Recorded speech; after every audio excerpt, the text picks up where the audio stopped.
May it please the Court. Emily Tompkins, certified legal intern, under the direct supervision of Howard Blumberg, assistant public defender, representing the appellant A.C., a juvenile. If I may, I would like to reserve 1 minute of my time for rebuttal. Good morning. Good morning. Good morning. The first issue on appeal is in regards to A.C.'s motion to suppress. This is a case about a student excitedly preparing for the end of the school day and his teacher unlawfully searching his school bag without reasonable suspicion. A.C. has standing to contest the unreasonable search of his book bag because although he told Mr. Martinez that he did not have a book bag, he maintained a sufficient possessory interest in the bag.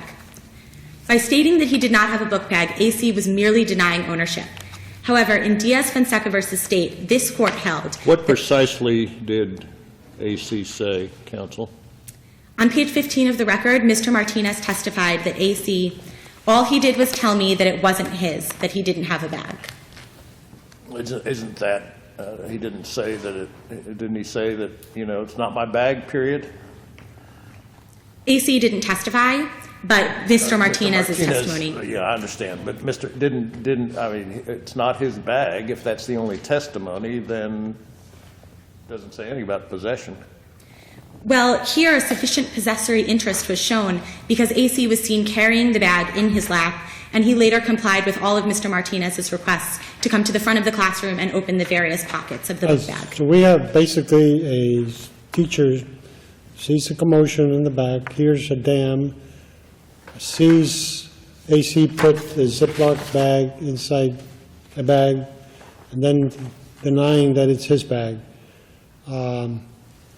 You're saying that it was unreasonable to search that bag. What would you have the teacher do? Your Honor, had Mr. Martinez been suspicious of A.C., he should have investigated further. He should have questioned either A.C. or the other students in the classroom. He questioned Mr. A.C. and he said, that's not my bag, or some words to that effect. Mm-hmm. At that point, he's sort of, you can make the argument he abandoned. It's a case law that says when you deny ownership, you've abandoned. But we couple that with the observation and the commotion, and how would you have the teacher, he can't ignore what's going on. How would you have him proceed that would be constitutionally appropriate? Your Honor, it would have been appropriate for Mr. Martinez to further investigate, to question either A.C. or the other students. But what exactly would he have done? A.C. tells him, it's not my bag.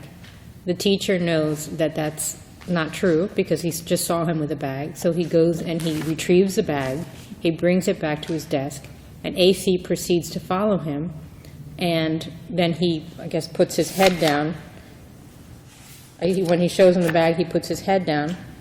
And the teacher then asked him to open the bag. And then he opened the bag. What exactly was he supposed to do more? Was he supposed to then at that point say, what do you have in here, before opening the bag?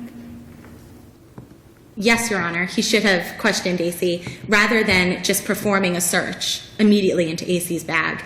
Mr. Martinez did not have any specific articulable facts that would have given rise to the conclusion that A.C. had violated either the laws or the school rules. Well, but he testified that he believed that he certainly didn't think that there was marijuana in there, but he certainly believed that there was something in the bag that was not allowed, and he thought it was either going to be a telephone or those Yu-Gi-Oh cards or something like that, he says. And when he specifically asked, well, would any of those items be a problem, he says, yes, because they're not allowed in the classroom. So he believed that there was something in the bag that was prohibited from being in the classroom, whether it's a Yu-Gi-Oh card or a telephone or a page or whatever it is. So what is inappropriate at that moment in time when he has a belief to open the bag?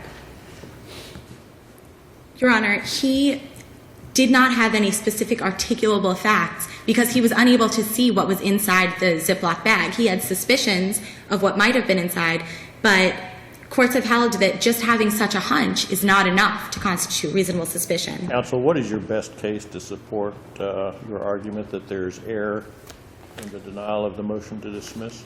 Motion to suppress?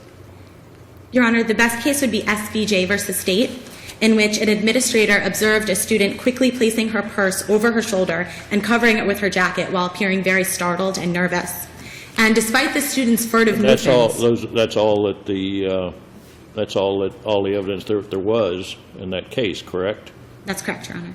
But in this case, you have one thing in that case. In this case, you have several things. You have an exclamation by students surrounding AC, the exclamation, as I said, teacher seeing a Ziploc bag, and if I recall correctly, the teacher seeing him trying to push the bag behind a desk or something along that line. And then, despite putting things in there, a denial, which would raise some suspicion. That's a lot more than the case you cite, correct? That's correct, Your Honor. However, all of these factors do not rise to the level of reasonable suspicion necessary to conduct a search of AC's backpack. All that Mr. Martinez observed was AC placing a Ziploc bag into his book bag while all the students in the class were quickly preparing for the end of the school day and packing up their various belongings and their instruments. Isn't the threshold of proof necessary in order to do what this teacher did to search or to ask AC to open the bag? Isn't it lower in a school setting? Your Honor, in a school setting, a teacher, in order to conduct a search, would need to have reasonable suspicion. However, not probable cause, just reasonable suspicion, which is in a school setting, there is more flexibility. Might be one way of putting it, correct? yes, that's correct, Your Honor. However, Are you also pursuing a second argument? yes, Your Honor. Because you're running out of time. The second issue on appeal is in regards to AC's statements, which were improperly admitted into evidence when the state failed to first establish that AC was provided with the requisite Miranda warnings and that he made a knowing, voluntary, and intelligent waiver of his rights before choosing to speak. The state makes no attempt to argue that AC's statements were properly admitted. Rather, the state argues that this issue wasn't preserved for review.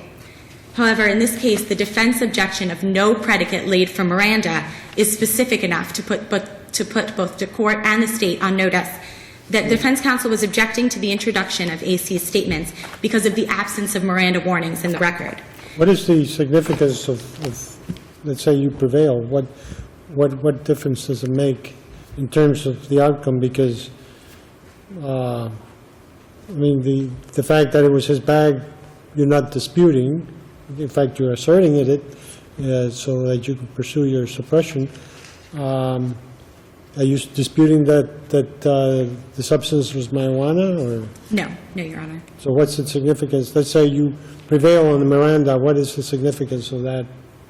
Well, the significance would be that the statements shouldn't have been admitted against AC. Well, I mean, we seem to have a case without the statement. That's why I'm asking why it's significant. Well, if we don't prevail on the first issue and only prevail on the second issue, and there is a new trial, the state relied very heavily on If you prevail on the commission. first issue, we don't need to get to the second issue, right? Right. Okay. Right. Counsel, let me ask you a question, though. Can you distinguish, I understand that it's a very technical argument that it wasn't preserved for purposes of appellate review, but things have to be preserved for appellate review before they get here. Yes. We don't operate in a vacuum. So how can you distinguish the case of Bailey v. State, which is a case from this court from 1978 that says that the objection, just the bare bones objection of no proper predicate, was too general to raise the point now argued about Miranda rights? How do you distinguish that when this is a case from this court?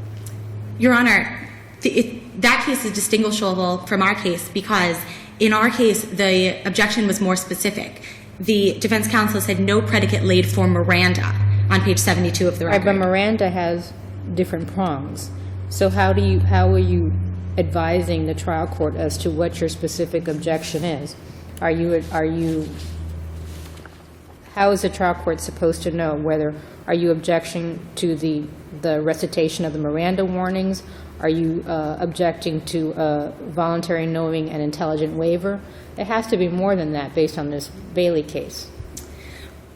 Well, Your Honor, a similar situation was encountered in Carter versus State, which didn't specifically reference no predicate laid for Miranda, but defense counsel objected in that case on the grounds of relevancy, foundation, and hearsay, and that was held to be sufficient to preserve the issue of admissibility of a police report as evidence, despite the fact that defense counsel didn't specifically reference the business records exception to the hearsay rule. You have 1 minute left, so you said you wanted to save time for rebuttal? Yes, thank you. Thank you. Thank you.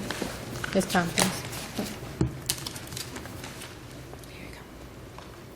Good morning. May it please the Court. Heidi Malone Caballero, Assistant Attorney General on behalf of the State of Florida. One fact that's been left out from the analysis on the motion to suppress issue is the fact that this appellant put this bag away. On page 28 of the transcript and page 15 of the transcript, Mr. Martinez testifies that this appellant hid this bag. So it's the State's position that he did not have a possessory interest in the bag at the time that Mr. Martinez went and picked it up. And under those circumstances, the appellant has no standing to contest the search of the bag. What about the objection, counsel? The objection made was no predicate Laid for Miranda. Miranda. Doesn't that give the trial judge sufficient notice that there's something about Miranda that was not done by the state, so the trial judge should at least consider it, if not inquire? I think that that's too broad of an objection. Miranda, as Judge Legault pointed out, has several parts to it. It could have been that the statement was involuntary. It could have been that there was coercion. It could have been that there was some deficiency in the warnings as given. A broad objection, Miranda. Don't you think that's what, looking at this transcript, that's exactly what the objection meant? The only testimony was that the officer gave, or the school person gave warnings, and then by means of a card, yes, by a card. There's no suggestion that it was coerced or anything like that. It's just the substance of the objection. Substance of the warning. Isn't that the only reasonable conclusion that one may reach from that objection? At the time that the objection was made, where they actually said no predicate laid for Miranda, on page 72, he says, other than admitting the backpack was his, did he make any other statements? And they said, yes, he actually did tell me that it was actually, and then they make the objection. There's no mention of the Miranda warnings in the statement, in the portion of the statement, or the question. He was read the Miranda card? Yes. Right, but in this, assuming the issue had been preserved, this court has a very old case, Tudela, that says that we can take judicial notice that what's contained in the Miranda card provides sufficient Miranda warnings. I'm not familiar with the case, but it's very old, 1968. The premise, I would agree with the premise of that, yes. Unless the court has any other questions, we ask that you affirm. Thank you. Just one quick point, Your Honor. The objection of no predicate laid for Miranda was specific enough to put both the court and the state on notice that we were objecting to the fact that these warnings hadn't been read into the record. There was no evidence of what warnings were read to AC and no evidence of how AC responded. The objection wasn't made in the context of a Miranda question. Isn't counsel correct on that? Yes, Your Honor. However, this specific objection was made during this part, but at all times during the hearing when the state attempted to use AC's statements, there was an objection made by defense counsel. And it's well known what this objection means. An objection on the basis of Miranda could implicate that the warnings were not read into the record and that we don't know how AC responded. But then it's clearly not obvious on its face if it has more than one potential meaning, correct?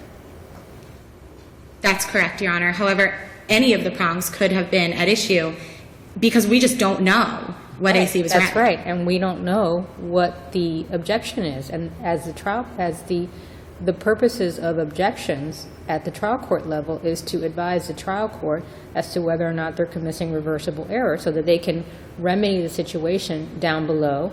And if they're properly advised and they rule incorrectly, then you can appeal the issue and then it comes to this court. That's correct, Your Honor. But the objections don't need to be perfect. They just need to put the trial judge on notice, correct? That's correct. There are no magic words that need to be said. And here, the objection of no predicate laid for Miranda should have put the trial court on notice that the objection had to do with the Miranda warnings. Thank you. Thank you. Thank you.